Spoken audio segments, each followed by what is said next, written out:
Nous sommes en train d'assister à une réaction du prix sur le Bitcoin, ce qui pourrait s'apparenter directement dès vendredi matin à un short squeeze. Maintenant, attention, comme d'habitude, restez bien avec moi jusqu'au bout de cette émission. Nous allons voir ensemble les zones qu'il va falloir absolument franchir pour nous assurer d'un short squeeze et surtout qu'est-ce qu'il faut pour qu'un short squeeze soit efficace et qu'il soit tenu jusqu'au bout. Par la même occasion, nous allons passer à l'analyse des BTC1 Future CME. On va analyser le crypto total, le dollar ainsi que Ethereum qui est plutôt chaud bouillant, vous allez le voir. Donc restez bien avec moi jusqu'au bout de cette émission parce que c'est ce que nous allons voir tout de suite. Even when you feel low, you can still go. Even when you feel slow, you can still go. Even when there's no hope, you can still go. I never answer to no, man, I still go.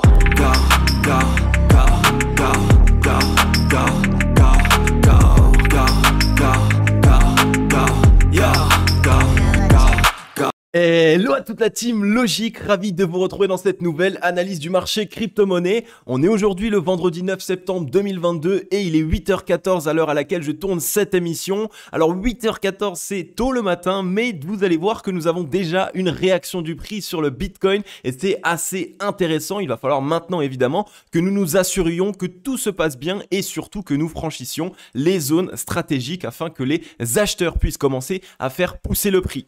Comme d'habitude les amis, vous le savez, avant d'entamer cette émission, n'hésitez pas à mettre un gros like et un gros commentaire, ça fait vraiment super plaisir. Ça référence totalement la chaîne et surtout ça récompense mon travail. Donc merci beaucoup à tous les membres qui pensaient à soutenir et merci aussi à toutes les personnes qui pensaient à s'abonner et à activer la cloche, c'est totalement gratuit. Rejoignez la grande team Logique. Alors juste avant d'entamer l'émission, les amis, vous l'avez vu ces derniers temps, depuis une semaine, peut-être 2 semaines, on est légèrement moins présent donc en termes de vidéos YouTube. Alors premièrement parce qu'on a réalisé les émissions qu'il fallait, je vous avais dit pour moi la décision qui pouvait être prise et aussi les situations, les différentes situations que le Bitcoin pouvait mettre en place et par la même occasion, nous sommes ici en train de bosser sur le lancement du programme Cryptologie Expérience Investissement. Pour la plupart maintenant, vous connaissez ce programme sur lequel je bosse depuis plus de 8 mois qui est enfin terminé et nous avons une date de lancement. Donc je peux enfin fièrement vous annoncer que jeudi prochain, le programme Cryptologie Expérience Investissement sera disponible au grand public. Il sera enfin prêt et opérationnel. Donc restez bien aux aguets les amis car jeudi prochain, nous allons effectuer le lancement. Et vous le savez, sur la chaîne, qui dit lancement dit que vous allez pouvoir obtenir un bénéfice en essayant de passer à l'action le plus rapidement possible, donc restez bien à l'affût. Et donc tout ça pour vous dire que déjà le lancement de Cryptologie Expérience Investissement, ça prend du temps, il faut pouvoir ici le planifier. En plus de ça, pour une fois le lancement, je ne vais pas le faire seul, nous allons être 5 sur le lancement, donc évidemment il faut planifier, il faut gérer les équipes, il faut aussi faire en sorte qu'il y ait une structure pour pouvoir travailler de la bonne manière et que nous travaillions aussi avec les bons outils. Donc ça fait pas mal de changements, il y a un petit peu de management à réaliser pour ma part, donc ça fait beaucoup de travail, mais vous allez le voir, vous n'allez pas être déçus et c'est pour cette raison que je passe un maximum de temps dessus pour pouvoir combler votre besoin au maximum. Ce message est dit, on ferme la parenthèse, on passe directement au vif du sujet. Nous voilà sur le Scalpex Index, un crypto fear and greed dans la peur 22. Donc à ça de re-rentrer dans l'extrême peur, je ne crois pas que nous sommes re-rentrés dans l'extrême peur. N'hésitez pas à me le dire dans les commentaires si je ne me trompe, mais je n'ai pas vu le crypto fear and greed descendre du coup dans l'extrême peur. On y est de toute façon quasiment, donc dans tous les cas, on va dire que l'effet appliqué sur la psychologie du marché a été réalisé et c'est un très bon signal. On en avait parlé, on était dans le neutre il y a de ça un mois et demi maintenant, on avait parlé d'une potentielle correction pour essayer de trouver un bottom dans l'extrême peur ou quasiment l'extrême peur. Ici, on y est, on y a été, on est venu faire une fausse sortie baissière, donc il va falloir qu'on s'assure de tout ça. Ça peut ici sentir bon pour le Bitcoin ainsi que pour le marché crypto-monnaie dans sa globalité. Un social index sur Up, un market order flow en recherche d'achat fort ce matin. Alors que se passe-t-il? Comme d'habitude, Scalpex Index branché en 4 heures. Donc en 4 heures, on a eu du coup ici, on l'a vu, ce mouvement qui nous a permis, on va dire, de casser le range. Donc on était ici dans ce range, on a cassé à la baisse et pour l'instant, on s'apparente ici à ce qu'on pourrait voir comme une fausse cassure. On a une fausse cassure, on n'a pas un très gros mouvement baissier à part un chandelier japonais de décision de la part des vendeurs. Puis on voit qu'on a ici une absorption des liquidités vendeuses directement par les acheteurs. Les acheteurs rachètent la mèche et on voit même que le bottom a été posé très rapidement puisque boum, on explose sur un W et pour l'instant on a ici une réaction acheteuse. Donc on voit que la force acheteuse est présente, on voit que l'argent, donc la smart money, est actuellement en train de se diriger à l'achat avec ce beau W et surtout cette réintégration de range. Ça c'est très important. Lorsqu'on réalise un short squeeze, pour la majorité du temps, on passe ici sur une consolidation, on fait une cassure baissière et donc à ce moment-là, tout le monde se met à shorter ou même à sortir de position en catastrophe puisqu'on était presque dans l'extrême peur. Et si jamais les whales voient qu'il y a beaucoup de shorters, qu'il y a beaucoup de personnes qui sont sorties de position, qu'il y a beaucoup de personnes qui ont pris les profits ou qui sont sorties directement, on va dire, de leur position à perte, généralement, on assiste ici à un rebond très fort qu'on appelle un short squeeze qui va permettre du coup cette fois-ci d'aller s'attaquer au short. Alors pour l'instant, évidemment, on n'est que sur le départ de ce qui pourrait s'apparenter à un short squeeze, donc on reste prudent, tout n'est pas encore joué. Ce qu'il nous faut déjà pour nous assurer qu'on est bien ici dans une intention de repartir à la hausse, ça va être de casser cette zone de résistance aux 20 506 $.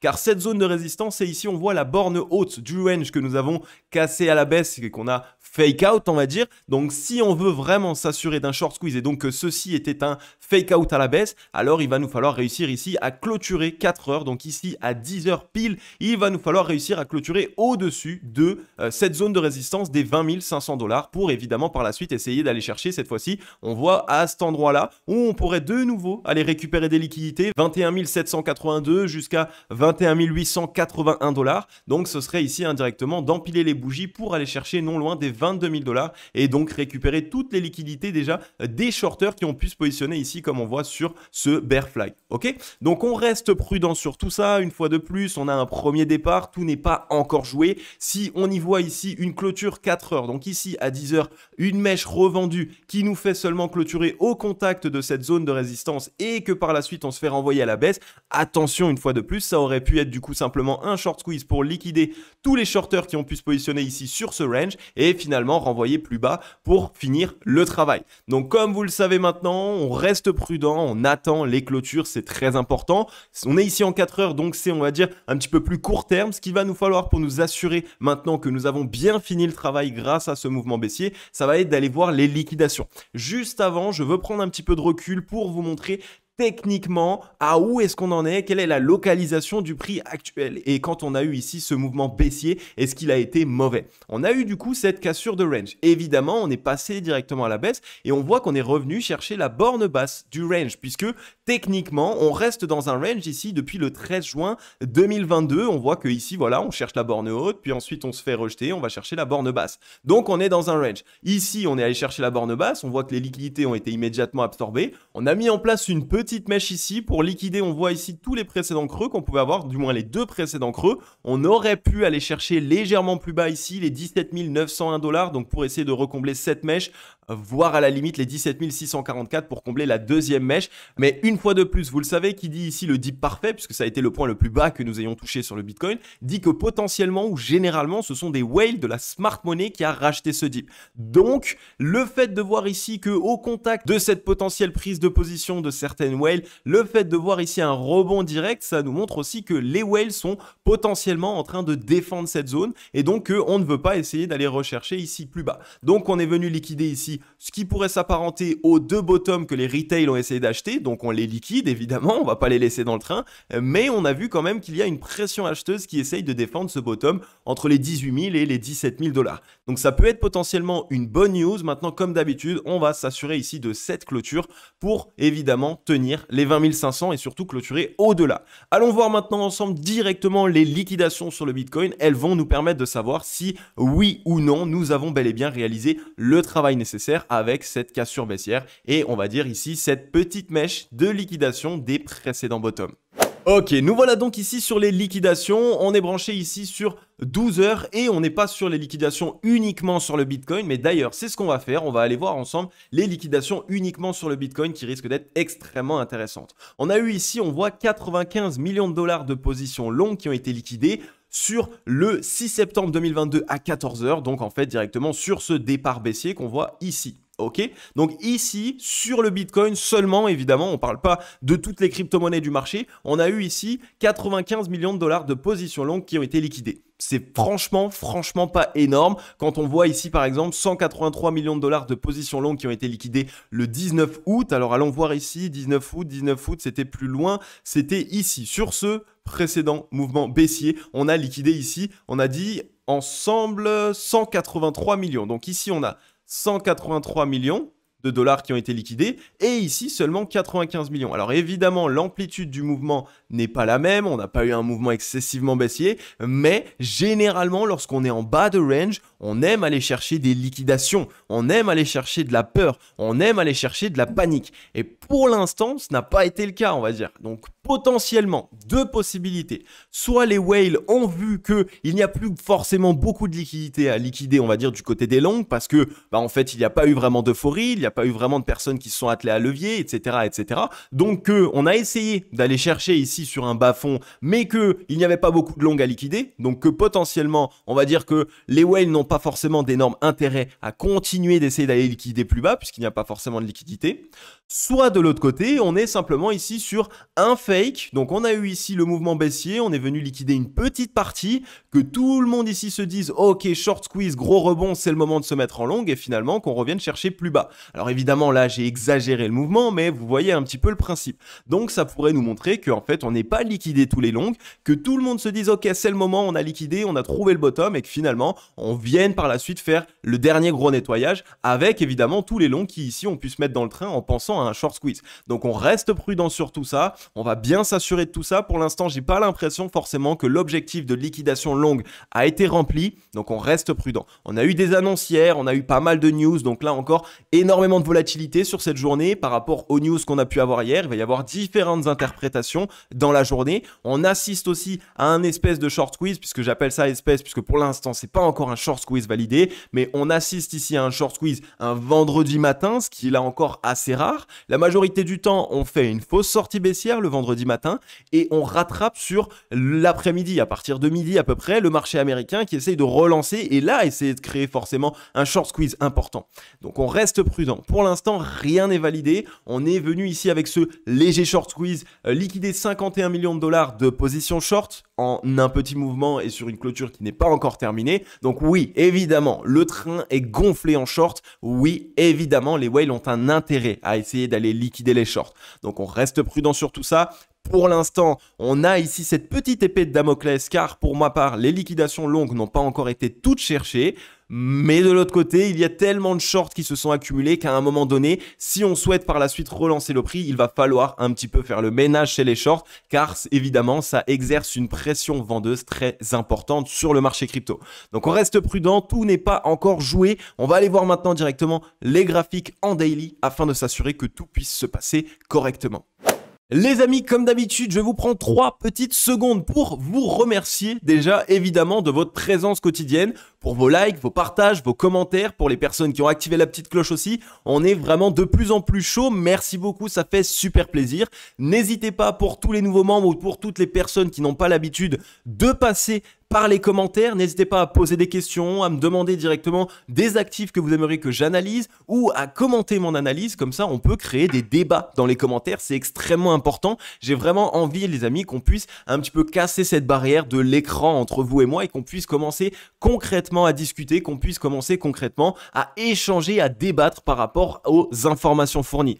Pour toutes les personnes qui ne l'ont pas encore fait, n'hésitez pas, c'est totalement gratuit. Abonnez-vous, activez la cloche, rejoignez la grande Team Logic. Nous sommes actuellement 15 300 membres et ce n'est que le début. Vous êtes 15 300 membres extrêmement fidèles. Ça fait vraiment super plaisir. On est sur le départ de quelque chose de grand. Donc n'hésitez pas à nous rejoindre les amis. Vous allez voir que nous avons beaucoup de choses à voir ensemble et surtout évidemment que nous avons encore de grandes phases de marché à connaître. Donc n'hésitez pas si vous souhaitez être accompagné ou mieux comprendre le marché crypto-monnaie sur les jours, semaines et mois à venir, rejoignez la grande Team Logic et on sera là pour vous. Ok, nous voilà ici sur Papa Bitcoin. Papa Bitcoin qui est en train de mener la danse ce matin sur le marché crypto-monnaie. On y a vu pas mal d'investisseurs se lever avec un portefeuille dans le vert et donc évidemment ça crée une certaine joie, une certaine euphorie. Ça fait un petit peu de temps qu'on ne l'avait pas connu, on a ici un mouvement qui dès le matin est déjà de 7% à la hausse, ce qui est important. Maintenant attention, il faut qu'on s'assure que nous soyons dans une belle localisation et que ce retour haussier peut évidemment se mettre en place. Donc déjà, premièrement, que s'est-il passé? On voit qu'on était venu ici liquider un maximum de shorts, donc tous les shorts des précédents mouvements avaient été liquidés ici sur ce top ici du 14-15 août 2022. On a assisté à une correction en 3 temps, on voit ici un temps, rebond, 2 temps, rebond, 3 temps. Et ici, pour l'instant, on est venu trouver directement un niveau de support. Ici, les 18 637 $. Alors, comme vous le voyez ici, notre range, donc sur ces 4 bornes que j'ai positionnées, n'a pas bougé. Depuis le départ, on a positionné ce range sur le 14 juin 2022. Et on rappelle que on a ici la borne qu'on appelle zone pivot acheteuse. Donc, ce qui veut dire que tant que nous sommes en dessous, les vendeurs vont tout faire pour défendre cette zone. Car si on la passe, alors on sait qu'on revient directement à minima chercher les 23 368, mais c'est la même chose pour la zone pivot vendeuse. Les 18 617 $ ici, qui représentent la zone pivot vendeuse, si on l'avait franchi à la baisse, alors ça aurait été immédiatement un retour aux 17 560 $, étant donné que ça nous aurait montré que ici, les vendeurs reprennent la main, reprennent le momentum et donc récupèrent ici la dynamique sur le Bitcoin. Pour l'instant, ce n'est pas le cas. Donc ici, le fait de trouver un rebond, c'est plutôt un bon signe. Maintenant, attention une fois de plus, après un mouvement baissier de cette amplitude, donc qui nous a quand même ramené des 25 244 jusqu'aux 18 580, généralement, on s'attend ici à une mèche de liquidation pour essayer vraiment d'aller liquider, pour aller taper aussi la psychologie des investisseurs, pour que les investisseurs aient peur et ne comprennent pas bien ce qu'il se passe, et aussi évidemment pour essayer de faire sortir toutes les personnes qui ici sont, j'ai envie de dire, un petit peu la tête, qui essayent de garder la tête en dehors de l'eau. Donc pour l'instant, la mèche n'a pas été réalisée. J'ai envie de dire que ce n'est pas forcément le meilleur des signes possibles. Donc généralement, quand une mèche n'est pas réalisée, attention à potentiellement une mèche de l'autre côté. Il va falloir qu'on reste prudent. Si on regarde exactement ce que nous sommes en train de faire pour l'instant sur ce départ de journée, on est simplement en train de repasser ici directement dans cette poche de liquidité. Ici, tous les shorts qui ont shorté à ce niveau-là, ou alors qui ont shorté ce range, puisqu'ici on a eu une petite consolidation, eh bien on positionnait évidemment leur stop loss. Leur stop loss c'est quoi? C'est simplement, on va dire, le niveau qui va faire fermer leur position, qui va invalider leur scénario et donc qui permet au whale de récupérer toutes les liquidités de ces liquidations. Donc c'est assez technique, j'ai envie de dire, pour les personnes qui ne s'y connaissent pas. Si vous n'avez pas tout compris, ce n'est pas grave, mais comprenez le principe. En fait, l'action du prix pour l'instant est simplement revenu chercher, on va dire, des liquidités ici de short pour s'assurer évidemment que la pression vendeuse ne soit pas trop importante, même si on souhaite par la suite essayer de faire un petit nettoyage plus bas. Ok, donc on reste prudent pour l'instant. La localisation du prix est bonne. On a assisté ici à un rebond sur une disposition de chandelier japonais qui n'est pas une structure de retournement haussière. On n'a pas eu un ravalement haussier. On n'a pas eu non plus ici une clôture, on voit, au-delà de la précédente clôture des 19 800 $. Donc pour l'instant, voilà, on n'a pas de structure de retournement haussière en daily. Mais on a un petit peu de volume qui commence à rentrer. On avait eu un gros volume vendeur ici sur cette chandelier japonais et en plus de ça, on avait eu un gros volume vendeur sans forcément beaucoup de force acheteuse, puisque comme vous le voyez, il n'y a pas eu ici de mèche qui a été rachetée. Donc qui dit pas de mèche, dit pas forcément de pression acheteuse sur ce chandelier japonais. Donc les vendeurs avaient encore de la force. Donc ce serait assez particulier qu'on arrive ici à retourner le prix de l'autre côté alors que les vendeurs étaient encore plutôt, on va dire, bien dans leur basket. Si on regarde maintenant sur le RSI, là par contre c'est extrêmement propre ce qu'il se passe. On voit qu'on est venu faire double bottom sur les 30 de RSI, donc W qui se valide et on revient directement aux 50 de RSI. Ça, c'est un très bon signal. On tient les 30 de RSI, on y appose un double bottom, donc une figure de retournement haussière et une structure de retournement haussière, en tout cas sur le momentum, donc sur le RSI.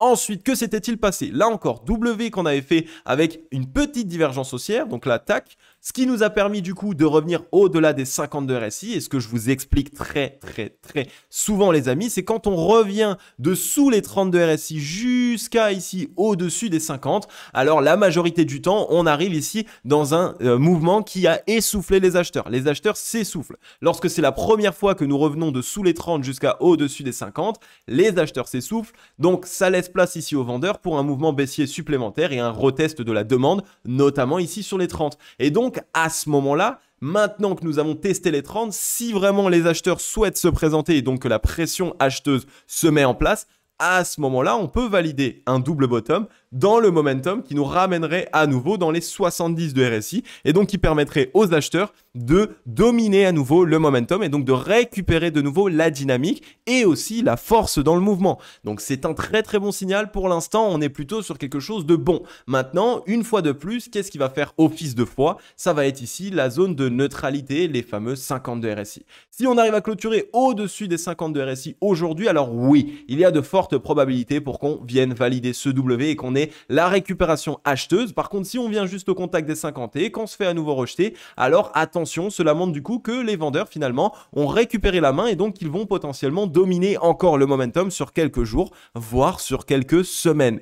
Donc il y a pas mal de choses qu'il faut regarder sur le momentum, c'est là où ça va être extrêmement important. Ça va nous permettre de savoir directement si les acheteurs, oui ou non, sont bel et bien dans la bonne disposition pour pouvoir se relancer. Donc on reste prudent, on a une belle figure qui s'est mise en place, on a eu ici un rejet de la part des 50 une fois de plus, je vous l'ai expliqué tout à l'heure, c'est tout à fait normal. Donc c'est ici, on va dire, la dernière zone qui pourrait nous permettre de réaliser ici ce beau W dans le momentum qui là, oui, nous permettrait d'avoir une belle relance sur le prix. Ok, donc on surveille bien tout ça. Si on regarde sur le MACD, on voit que là, on voit de plus en plus des bottoms qui se réalisent, on voit, avec de moins en moins de pression vendeuse. Donc là, ici, on est passé de la zone de neutralité, on la crosse à la baisse, mais on n'est pas parti très très bas. Regardez la différence entre ici et ici. Alors qu'en termes de prix, on est revenu quasiment sur la même zone. On voit que ici, on était en gros entre les 18 861 et les 17 330. Et nous, là, ici, on a trouvé une clôture aux 18 672. Par contre, on voit que la pression vendeuse ici a été pas très importante, étant donné que on n'a pas beaucoup décorrélé ici de la zone de neutralité. Donc on est venu ici, petit W qui n'était pas forcément très très beau dans le momentum, première divergence haussière. Ensuite, deuxième divergence haussière qui s'est mise en place. On est venu tester la zone de neutralité, léger rejet et finalement on est en train de la crosse aujourd'hui. Donc aujourd'hui, une fois de plus, sur le MACD, ce qu'on doit s'assurer, c'est qu'on arrive à clôturer au-delà de la zone de neutralité. Et même avec un petit bonus, si on pouvait essayer de créer une divergence avec ce précédent creux, avec ce précédent top.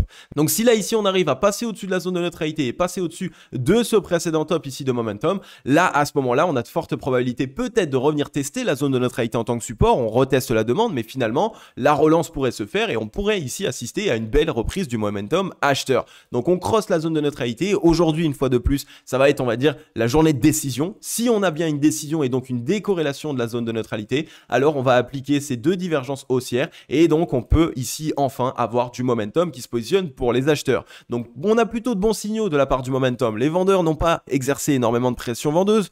On voit que la smart money est actuellement plus en train d'essayer d'absorber les liquidités vendeuses, donc évidemment avec des positions d'achat. Donc on a quand même de très très bons signaux actuellement. Si on regarde au niveau du ruban de MyMobile, on est en train de s'imbriquer à l'intérieur, je vous en ai parlé, il est assez épais en termes de résistance. Donc on a ici la dernière zone, le MA55 période qui est au 21 760, qui se trouve ici directement une fois de plus juste au-dessus d'une prochaine poche de liquidité vendeuse, puisqu'on est venu ici chercher la première poche de liquidité vendeuse. Ici, on en aurait une deuxième, évidemment, au 21 560, 21 760, presque 22 000 $. Donc, on surveille tout ça. Si on s'imbrique dans le ruban, par la suite, on a le MA89 au 23 318 et vous le savez, le MA89, c'est la dernière zone qu'il va falloir réussir à franchir. Et cette fois-ci, on aimerait voir le prix réussir à passer au-delà, peut-être reteste en tant que support et se relancer. Et là, on aurait bien une structure de retournement. Là, on aurait bien réussi, j'ai envie de dire, à se mettre dans la bonne disposition. Parce que regardez précédemment, on est revenu sur le MA89 et boum, finalement, directement, on se fait renvoyer à la baisse. Donc, on surveille tout ça. Le Bitcoin est dans une disposition, on va dire, incertaine entre guillemets. Pour l'instant, il n'y a pas encore de figure de retournement. Pour l'instant, tout n'est pas encore validé. La clôture daily aujourd'hui va être extrêmement importante. Donc, on surveille le chandelier japonais d'aujourd'hui et on surveille aussi les liquidations. Bien, on est ici du côté des BTC1 futurs CME, donc chez les professionnels. On va pas repasser, on va dire, avec une étude de cas comme on l'a fait avant sur l'analyse du Bitcoin Spot. On va ici regarder seulement à long terme que s'est-il passé pour les professionnels et on voit que les professionnels, eux, sont venus mettre en place une mèche sous le précédent bottom. Donc pour l'instant, chez les professionnels, il y a eu ici une petite mèche de liquidation et on est bien revenu passer en fait sous tous les précédents bottoms.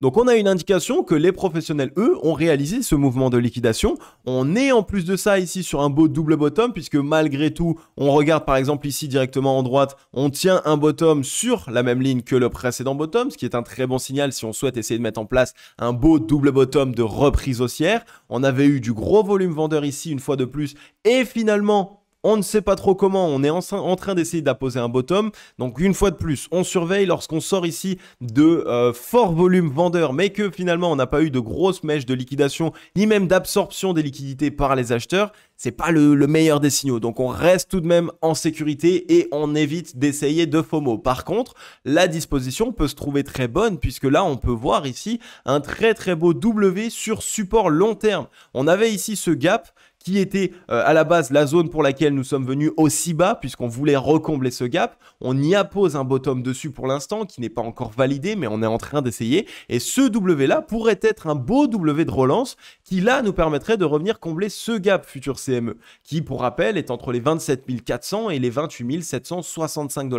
Et vous le savez là encore, les gaps futurs CME sont la majorité du temps comblés. Donc ici on a toujours de fortes probabilités d'essayer de revenir combler ce gap. Maintenant tout n'est pas encore joué. Il va nous falloir réussir à trouver le rebond et casser la ligne de coup aux 24 400 $. Dès lors qu'on aura cassé cette zone, si jamais c'est le cas, à ce moment-là, accélération haussière et on risque de valider ce W qui a un objectif actuellement entre les 31 000 et les 32 260 $. Donc comme vous le voyez, ça permettrait vraiment au Bitcoin de se relancer et ce serait un bon signal. Et là encore, si on voit sur les BTC1 futurs CME, on voit que la pression vendeuse est de moins en moins importante. Les rejets de la zone de neutralité, on voit, sont ici posés, enfin les bottoms après le rejet de la zone de neutralité sont ici posés très rapidement et de plus en plus rapidement puisque les vendeurs ici n'exercent pas vraiment de pression vendeuse. Donc là, pareil, ce qu'on attend, c'est la cassure de la zone de neutralité. Si on la casse, c'est un très bon signal. On a un beau W dans le momentum ici et donc ça nous aura permis ici de tester la demande. On a rejeté ici la zone de neutralité, finalement réintégration rapide et donc à ce moment-là, les acheteurs se représentent et généralement, on renvoie vraiment un mouvement même au-delà du précédent top ici dans le momentum. Donc on a encore ici des signaux qui nous montrent qu'on commence à avoir la smart money qui réaccumule des positions acheteuses, qui exerce une pression acheteuse là encore. Très très beau W avec ici un premier bottom sous les 30, deuxième bottom de retest de la demande sur les 30 et un W qui est très très propre. Donc là encore, la dernière zone à s'assurer c'est les 50, mais si on franchit les 50, c'est un retour direct dans la zone de surachat et en plus de ça avec un beau double bottom qui est très très propre chez les professionnels. Donc on surveille tout ça. On va bien regarder que tout se passe de la meilleure des manières. La clôture daily, une fois de plus aujourd'hui, qui est importante et la cassure ici de la zone de neutralité. Donc sur les 50 de RSI ainsi que la zone de neutralité sur le MACD. Une fois ça fait, à ce moment-là, on aura de fortes probabilités pour avoir un short squeeze et revenir chercher déjà combler ce gap aux 28 925 et ensuite combler directement le W, donc l'objectif entre les 31 000 et les 32 260 $. Du côté du crypto total, très très simple ce qu'il se passe. On est revenu ici directement chercher cette zone de résistance. Pour l'instant, on l'avait cassé à la baisse ici, mouvement baissier. On casse à la baisse cette zone de résistance. On l'a retesté à plusieurs reprises. On a eu assisté à un rejet ici et finalement, on voit qu'on a directement un chandelier japonais qui montre que les acheteurs sont bien présents. On est venu réaliser ici une ravalante haussière. Alors, c'est pas la ravalante haussière où on a un chandelier japonais bien plus important et donc qui ravale totalement. C'est une ravalante haussière avec ici un chandelier japonais vendeur important, mais que par la suite, on a un chandelier japonais acheteur qui revient au-delà de la moitié du chandelier japonais précédent. Donc, ceci aussi est une ravalante haussière. Et pour l'instant, on y a assisté puisque, comme on le voit, la clôture ici s'est faite au-delà de la moitié du chandelier japonais vendeur précédent. Donc, c'est plutôt un bon signal ici sur le crypto total. On vient implémenter ici ce bottom, on le voit une fois de plus dans la zone de rechargement acheteuse. On en avait parlé une fois. C'est toujours ici la localisation du prix la plus évidente, j'ai envie de dire, pour la smart money. Et quand on assiste ici à des beaux bottoms et surtout qu'on arrive ici à exercer une belle pression acheteuse dès lors qu'on arrive dans cette zone, généralement, ça nous montre que la smart money attend à chaque fois des localisations pour continuer ici à renflouer des positions acheteuses et donc à remettre et à réexercer ici une pression acheteuse sur le cours. Donc c'est un bon signal. On est, attention, sous une zone de résistance. Donc tant qu'on n'a pas clôturé daily au-delà des 979 milliards, alors pour l'instant tout n'est pas joué, mais si on arrive à clôturer daily au-dessus de cette zone, alors ça voudrait dire qu'on a fait un faux rejet de cette zone de résistance, réintégration rapide, et ça, généralement, ça peut être alors du coup un mouvement de short squeeze, puisque fausse cassure baissière, réintégration rapide, et donc là, à ce moment-là, ça montre du coup que la demande a été testée et que c'est les acheteurs qui ont gagné ici ce retest de la demande. Là, pareil, petite divergence haussière, double bottom, on voit pareil, là encore, si on regarde, un bottom qui était plus bas ici, donc la pression vendeuse qui a été plus forte ici que pour ce bottom que nous avons mis en place, donc là encore, très bon signal, retest de la zone de neutralité, léger rejet, réintégration, donc là, pareil, c'est un bon signal, si on arrive aujourd'hui à clôturer au-dessus de la zone de neutralité, cela pourrait, comme sur le Bitcoin, nous permettre de connaître une accélération haussière, retest de la zone de neutralité, et là si on la tient bien, boum, récupération W, et à ce moment-là on peut essayer vraiment de repartir à la hausse. Donc pareil pour le crypto total, pour l'instant on vient liquider la première poche de liquidation short, donc ici aux 982 milliards, on en a une deuxième ici qui se trouve aux 1031 milliards, donc la fameuse zone des 1000 milliards. Donc attention maintenant, tout n'est pas encore joué sur le crypto total. On ne veut pas voir un simple retest des 1000 milliards et par la suite un rejet. Parce que là, ça sentirait mauvais. Là, ce serait un très mauvais signal. Et donc là, on serait sans doute ici potentiellement aller rechercher toutes ces liquidités. Comme on le voit sur le crypto total, donc sur les altcoins pour la majorité ici, on n'est pas encore revenu chercher ici la poche de liquidation qui se trouverait plutôt plus bas à cet endroit-là. Donc attention sur les crypto total, attention sur les altcoins. On voit qu'il y a un mouvement qui nous attend potentiellement pour essayer d'aller liquider. Et si on ne va pas liquider, ce serait assez particulier, j'ai envie de dire, étant donné que sur le Bitcoin, on vient chercher les poches de liquidation et on ne le fait pas sur les altcoins. Vous le savez, c'est assez rare qu'on trouve un bottom important lorsqu'on n'est pas venu liquider les altcoins. La majorité du temps, c'est vraiment les altcoins qu'on vient taper parce que c'est les altcoins qui vont faire mal aux investisseurs. Donc restons prudents, hein. On pourrait avoir un rebond, retest des 0,382 et finalement rejet et ensuite là, on vient chercher plus bas. Ou même simplement rebond. On revient chercher ici la poche de liquidité donc pour liquider les shorts et finalement boum, rejet et en plus de ça hein, évidemment c'est un retest de la zone des 1000 milliards en tant que résistance et finalement on revient chercher plus bas. Donc on reste prudent, on a des indications qui sont un petit peu contraires ici sur le crypto total et généralement ici quand on voit un crypto total qui n'est pas forcément encore disposé à implémenter en bottom, ça peut nous dire que le Bitcoin est peut-être lui aussi sur un rebond on va dire pour essayer de remettre à nouveau des longues dans le train. Un dernier nettoyage et finalement là on peut réintégrer. Donc attention, on reste prudent. Et si on regarde sur le RSI, on est revenu sur les 30, double bottom au-dessus des 30. Donc là pareil, on voit que les acheteurs sont bien en train d'essayer de défendre les 30 de RSI. Là sur le crypto total, on était reparti bien plus haut puisqu'on était quasiment dans les 70. Donc à voir. À voir aujourd'hui la clôture. Si on clôture au-dessus des 50, comme je vous l'ai dit, c'est un bon signal. Peut-être on va les retester et finalement rebond et donc ok, ça va se passer, il y aura un rebond. Par contre, si on clôture au contact des 50 et que finalement on replonge, eh bien on va sans doute revenir dans les 30 de RSI, voire légèrement en dessous pour cette fois-ci liquider totalement les longues et donc finir, on va dire, le mouvement de liquidation longue. Donc on reste prudent ici, le crypto total n'est pas encore dans la disposition parfaite. On a eu, oui, ici une belle réaction acheteuse dans la zone de rechargement acheteuse et c'est ce qu'on demande pour nous assurer d'un bottom. Maintenant, attention, tout n'est pas encore joué. Il nous faut aussi une récupération franche des 1000 milliards. Fameuse zone psychologique pour les investisseurs et aussi des 50 de RSI une fois de plus pour nous assurer que le momentum revienne bien pour les acheteurs. Côté dollar, évidemment, notre ami le dollar qui à la base n'était pas forcément notre ami, mais c'est grâce à lui une fois de plus que le marché déjà arrive à trouver un potentiel rebond court terme. Je vous en avais parlé, dès lors que le dollar trouvera ici un top court terme, à ce moment-là, on risque du coup d'avoir une réaction sur le marché crypto. C'est le cas actuellement. Attention maintenant, aucune figure de retournement baissière. Pour l'instant, c'est simplement, on va dire, un mouvement qui potentiellement pourrait être un petit dip pour récupérer de la force, mais attention, rien ne nous dit qu'on ne va pas repartir plus haut. Donc pour l'instant, on reste prudent. Si on regarde en termes de chandelier japonais, on a eu ici une clôture de ravalante baissière, ce qui est un bon signal. Enfin, j'ai envie de dire, on a ici une ravalante baissière, ça nous montre que les vendeurs sur ce mouvement ont ravalé directement les acheteurs et donc qu'ils sont ici potentiellement en train d'essayer de retourner le mouvement pour eux. Si on se met directement notre petit Fibonacci, on peut le mettre à cet endroit-là, on a les 0,382 à retester ici au 108,46 points et si jamais, zone de rechargement acheteuse, 106,99 points jusqu'au 105,92 points. Donc on regarde, si les 0,382 tiennent, attention, on rebond directement de l'autre côté. S'ils ne tiennent pas, on revient dans la zone de rechargement acheteuse. Qu'est-ce qu'on veut voir pour ici nous assurer que le dollar est bien en train de trouver son top long terme? On veut voir soit ici un M-top directement avec ici un deuxième top plus bas que le précédent, cassure de ligne de coup et donc là, ok, là on a une dynamique baissière qui s'instaure, donc c'est un bon signal.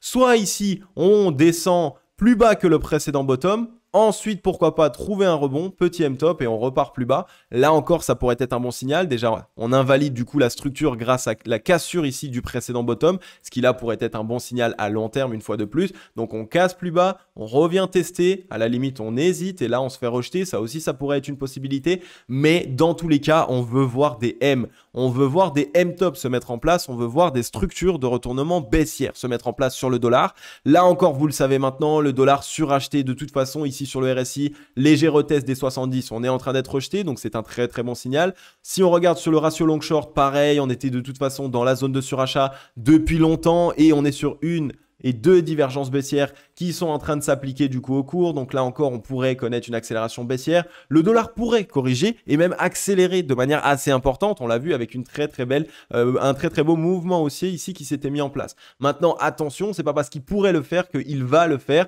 Peut-être qu'on est en train de vouloir ici réaliser une fois de plus un bear trap, que tous les gens se disent ok, c'est le moment, on short, parce qu'il y avait déjà eu beaucoup de short sur le dollar à ce niveau-là et donc finalement on est allé plus haut. Donc ici, si tout le monde se met à shorter, alors on risque encore de continuer à pousser et d'aller réaliser ce fameux dernier mouvement excessivement haussier, ce qu'on appelle le blue off top d'une parabole qui nous ramènerait ici chercher les 111, peut-être même 112, 113 points avant peut-être ici une certaine correction. Donc attention, tout n'est pas encore joué. Et si on regarde sur le MACD, c'est plutôt propre. Première divergence baissière, deuxième divergence baissière, troisième divergence baissière et là on est sur un M pour l'instant dans le momentum, ce qui est un bon signal. Un M dans le momentum, ça nous montre du coup que les vendeurs sont en train d'exercer une pression vendeuse. Si on casse la zone de neutralité, alors on risque enfin d'appliquer ici toutes ces divergences baissières et donc là ici on pourrait potentiellement avoir une accélération baissière. Mais tout n'est pas encore joué, donc on reste prudent, on n'essaye pas de FOMO, on attend des clôtures daily, on attend des validations ainsi que des structures de retournement baissière sur le dollar afin de nous assurer que le Bitcoin ainsi que le marché crypto-monnaie puissent repartir à la hausse. Et ensuite, on est ici sur le king de ces derniers temps. Tout le monde en parle, The Merge qui arrive. Un actif qui est de plus en plus résilient, de très très belles pressions vendeuses qu'on voit aussi sur l'Ethereum. Donc évidemment, je viens de le dire, c'est Ethereum. Ethereum qui, une fois de plus, nous a choqués. On est revenu ici chercher les 1423 $. Mais comme vous le voyez, on a assisté à une ravalante haussière, mais aucune mèche. Aucune mèche n'a été mise en place. Alors, est-ce que on ne voulait pas offrir de mèche pour qu'il n'y ait pas d'acheteurs, évidemment, qui essayent de se repositionner sur Ethereum avant l'arrivée de The Merge? C'est tout à fait possible. Vous le savez, là encore, on ne veut pas offrir des opportunités aux investisseurs de longue, et de longue en plus avec du levier, alors que par la suite, on pense potentiellement essayer de repartir à la hausse. Donc, allez, on reste prudent sur ça une fois de plus. C'est pas encore ici le meilleur des signaux. Quand on n'a pas de mèche, pour la plupart du temps, moi, j'attends une mèche. On a un volume qui reste pour l'instant décroissant, malgré ici ce rebond en W qui est en train de se mettre en place. Donc on commence à avoir une structure de retournement haussière sur Ether. Pour l'instant, on a tout de même un volume qui est décroissant. Donc attention, là, une fois de plus, la clôture d'aujourd'hui va être extrêmement importante. Si on regarde en termes de localisation, on va directement se tracer notre Fibonacci, donc du mouvement précédent. Où est-ce que nous sommes allés? On voit que voilà, on avait cassé à la baisse les 0,382 de Fibonacci, mais que nous ne sommes pas allés dans la zone de rechargement acheteuse que nous attendions. Et surtout, retester ici cette zone de cassure, cette zone anciennement de résistance entre les 1312 $ et les 1266 $. On attendait un retour sur cette zone parce que ça a été ici, voilà, hop, double, triple bottom, cassure du coup de cette zone de résistance. Et vous le savez, lorsqu'on assiste à une cassure d'une zone de résistance importante, eh bien on aime revenir la tester en tant que support. Donc on aime s'assurer ici qu'elle tienne maintenant en tant que support pour pourquoi pas essayer de relancer le cours. Donc pour l'instant on n'est pas encore revenu la tester. Vous le savez, ce n'est pas le meilleur des signaux possibles. On peut trouver bottom sans la retester, c'est quelque chose qui est possible, mais ce n'est pas la meilleure des choses puisque ici ce sera une épée de Damoclès que nous avons au-dessus de la tête, car une ancienne résistance que nous avons cassée, qui est maintenant support, qui n'a pas encore été retestée, est amené à être retesté à un moment donné. Donc vous le savez, là encore, il va falloir qu'on reste prudent. Sur Ether, c'est pareil, divergence haussière avec un petit W qui n'est pas forcément très beau, mais par contre là, on est déjà au-dessus de la zone de neutralité. Donc une fois de plus, on attend la clôture daily, mais si on voit une accélération haussière, alors on peut se dire potentiellement retour sur la zone de neutralité, retest de la demande et finalement, ok, rebond. Et à ce moment-là, l'accélération acheteuse, à ce moment-là, les liquidités se déverseront absolument pour les acheteurs, mais tout n'est pas encore joué, tout n'est pas encore fait. Ici, pareil. Sur le ratio long short, on trouve un rebond en dessous de la zone de neutralité. On est en train de retester la zone de neutralité. Donc là encore, ça peut être le signal d'un faux rebond entre guillemets pour retest de zone de neutralité et finalement rejet. Et là, ça montrerait du coup que les vendeurs ont récupéré de la force, ont réalisé un petit bull trap. Hop, on revient chercher directement la zone de rechargement vendeuse et on plonge le marché dans l'extrême peur totale. Et à ce moment-là, ok, on essaye de renvoyer le prix. Donc comme vous le voyez, malgré ce rebond et que tout le monde se dit ok, peut-être que c'est le moment, peut-être que ça va repartir, eh bien non, il y a encore beaucoup de validation, tout n'est pas encore joué et surtout, tout peut être encore fake out puisque un simple retest de la zone de neutralité, c'est ce qui se passe habituellement quand on vient de fortement dans la zone de surachat, qu'on revient sous la zone de neutralité. Je vous l'ai déjà dit, ça essouffle les vendeurs. Donc on a besoin de retester les 50 pour récupérer de la force et potentiellement, si jamais, finir le mouvement baissier. Donc tout n'est pas encore joué. On reste prudent une fois de plus. Si on regarde sur le RSI, pareil. Mais pas pareil que sur le Bitcoin, c'est plutôt pareil que Ethereum par rapport à toutes les indications que nous avons. On n'est pas revenu chercher les 30 de RSI. On a ici deuxième retest des 50. On est actuellement en train d'essayer de repasser au-dessus. Une fois de plus, la clôture daily va être extrêmement importante. On était dans la zone de surachat. Alors à moins que Ethereum ait vraiment beaucoup de force et qu'on souhaite réaliser un énorme W qui nous ramène cette fois-ci dans un excès haussier très important dans les 85-90 de RSI, chose que nous n'avons pas vue depuis un certain temps, mais qui est possible à l'arrivée de The Merge évidemment, soit on est simplement ici en train de vouloir créer un fake out, faire rentrer beaucoup de monde dans le train et finalement là à ce moment-là finir le mouvement baissier, 32 RSI et pourquoi pas par la suite trouver rebond. Donc on reste prudent.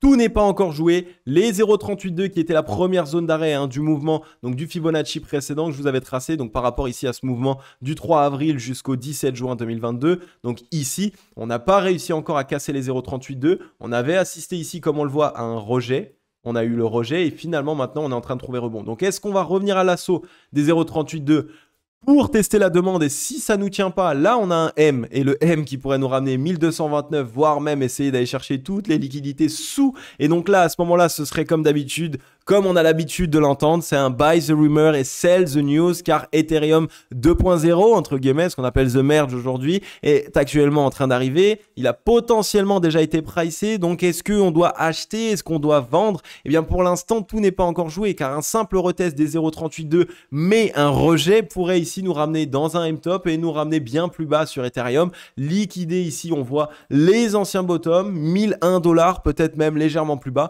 ou ne serait-ce que déjà revenir tester cette fameuse zone de support, anciennement résistance, entre les 1311 et les 1260 $. Donc tout n'est pas encore joué. Tout n'est pas encore joué. Et aujourd'hui, qu'est-ce qu'on est en train de faire? On est en train de retester le MA89. Donc, on a une mèche au-dessus pour l'instant. Mais comme vous le savez, c'est le matin. Donc, on n'a pas encore la clôture qui nous est donnée. Donc, c'est la clôture qui va être extrêmement importante. Si c'est juste une mèche et que finalement, on clôture sous le MA89, donc sous les 1671, alors on a de fortes probabilités tout de même de revenir chercher ce niveau de support et d'aller liquider. Par contre, si on clôture bien au-delà de le MA89, ça peut être un très bon signal. Et donc là, à ce moment-là, on pourrait peut-être valider cette reprise. Il faudrait du coup, pour s'assurer de la reprise, donc s'il y a reprise, il faudrait s'en assurer une fois de plus, il faut toujours des validations, et bien la validation ce serait une clôture au-delà des 2000 $, donc du précédent top.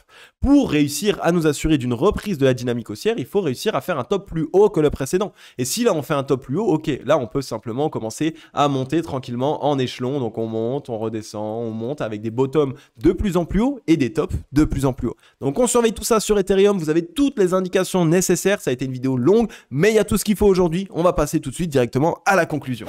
Ok la team logique, j'en ai fini avec cette émission, j'espère qu'elle vous aura plu un maximum, mais surtout j'espère qu'elle vous aura permis de comprendre ce qu'il se passe sur le Bitcoin, sur le marché crypto et à quel point aujourd'hui c'est un marché qui est fourbe et qui peut totalement essayer de vous piéger dans tous les sens. Donc attention les amis, nous n'avons encore pas de validation concrète, donc on reste prudent, on n'a pas validé que c'est un short squeeze, on n'a pas validé de structure de retournement haussière et on n'a même pas validé encore de localisation, ce qui veut dire qu'il y a encore pas mal de zones au-dessus desquelles il faut clôturer daily avant de s'assurer d'un rebond. Donc attention, pas de FOMO les amis, restez prudents, on surveille tout ça, on le sait hier, on a eu l'annonce de pas mal de news, il y a eu 4 news différentes, on a eu l'annonce des taux de la BCE, donc de Christine Lagarde, on a eu ici Jérôme Powell aussi qui nous a annoncé des taux pour la Fed, on a eu pas mal d'indications hier, pas mal de news qui évidemment ont un impact aujourd'hui sur cette journée, ça peut être encore là une journée extrêmement volatile mais sans sans forcément de décision acheteuse.